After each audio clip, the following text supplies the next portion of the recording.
Praise the Lord, hallelujah. Zion வேதாகம ஆய்விலே இன்றைக்கு Bethlehem நகரை குறித்து பார்க்க போகிறோம். இயேசு கிறிஸ்துவான பிறந்த இந்த இடம் பலஸ்தீனாவில் மேற்கு கரையோரத்திலே இருக்கிறது. எருசலேமிலிருந்து 8 கிலோமீட்டர் தொலைவிலே இந்த நகரம் அமைந்துள்ளது. இப்பொழுது ஒரு 30,000 மக்கள் இங்கே வாழ்ந்து வருகிறார்கள். மலை சரிவிலான அந்த பட்டணத்தில் தான் ஒரு ஆலயம் கட்டப்பட்டிருக்கிறது. கிறிஸ்துவான பிறந்த இடத்துல கான்ஸ்டன்டைன் என்ற அரசர் கிபி 333 ஒரு தேவாலயம் கட்டினார். சமாரிய காலத்தின் போது அழிக்கப்பட்டாலும் மீண்டுமாக ரோம மன்னர் முதலாம் ஐன்ஸ்டியன் 565 ஆண்டிலே மீண்டும் ஒரு ஆலயத்தை கட்டினார். அது சர்ச் ஆஃப் நேட்டிவிட்டி என்று அழைக்கப்படுகிறது.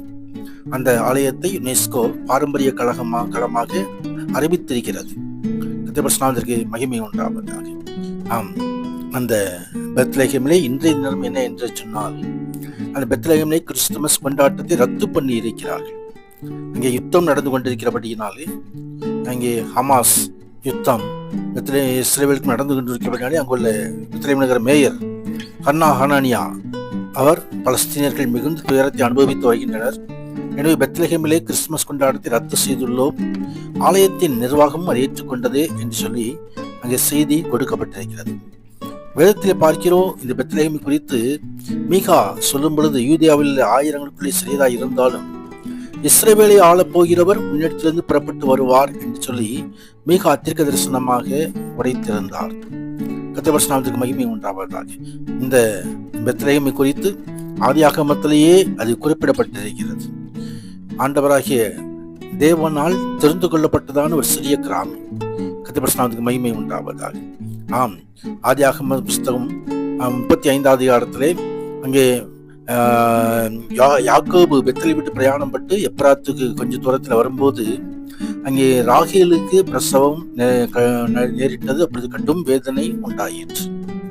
அந்த மரண காலத்திலே ஆத்மா பிரியும் பொழுது பெற்ற மகனுக்கு பெனானி என்று பெயரிட்டாள். யாக்கோபோ அந்த மகனுக்கு பென்யமீன் என்று பெயரிட்டாள். பெனானி என்று சொன்னால் மர்த்தத்தின் குமாரன், பென்யமீன் என்று சொன்னால் வலது பார்சத்தின் குமாரன். மர்த்தத்தின் குமாரனா இருந்த அந்த மனுஷன் வலது பார்சத்தில் இருக்கும்படி அங்கு யாக்கோபு விரும்பினார். ராகேல் மரித்து பெத்லகேம் எனப்பட்ட எப்ராத்துக்கு அருகிலே அவள் அடக்கம் பண்ணப்பட்டாள். அவளுடைய கல்லறை இன்றைக்கும் அது இருக்கிறது. இஸ்ரவேலுக்கு பிரயாணம் பண்ணி ஏதேர் கோபுரத்துக்கு அப்புறத்திலே யாக்கோபு ஒரு கூடாரம் போட்டார். அந்த கோபுரம் மந்தையின் துருகம் என்று அழைக்கப்படுகிறது. ஏதேர் என்று சொன்னாலே மந்தையின் துருகம். அந்த மந்தையின் துருகத்தை குறித்து மீகா தீர்க்க தரிசனம் சொல்லியிருக்கிறார். அந்த மந்தைகள் அடையும் அந்த இடத்துல ஒரு கோபுரம் உண்டு. அதுல அந்த மந்தையின் துருக்கமே சியோன் குமாரத்தின் அரணே, முந்தின ஆளுகை உன்னிடத்துல வரும், ராஜரீகம் எருசலேம் குமாரத்தில் வரும் என்று சொல்லி தீர்க்க தரிசனம் அடைத்திருக்கிறார். மந்தையின் துருக்கம் என்று சொன்னால் அங்கே மந்தையில தலையீற்றான ஒரு ஆடு பிறக்கும் பொழுது அந்த கோபுரத்தின் அடியில் உள்ள இடத்திலே கொண்டு வைப்பார்கள்.